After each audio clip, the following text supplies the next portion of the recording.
Mashhur blogerlarni bugun sizlar bilan birinchi videosini ko'rib chiqamiz. Shu sababli like va obuna bo'lish esdan chiqmasin. Qani, ketdik.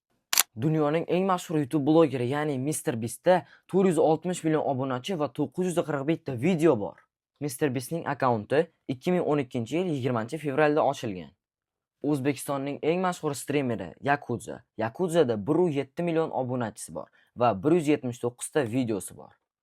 Yakuza o'zini birinchi videosini 3 yil oldin qo'ygan, ya'ni bu video bas stream qilgan. Uchinchi blogerimiz bu Komol Qahhorov. Biz Komol Qahhorovni TikTokdan taniymiz, Instagramda trend videolar olgani uchun taniymiz va Komol Qahhorovni YouTube kanalida 1.280.000 obunachisi bor va 50 ta videosi bor. Komol Qahhorovni birinchi videosida Xo'rushevi, Jeko Vance va shunga o'xshash blogerlar bilan video qilgan. Eng oxiri YouTube blogerimiz Rossiyaning eng mashhur YouTube blogeri Mikhail Litvin. Mikhail Litvinning YouTube kanalida 13 million obunachi bor va 179 ta videosi bor.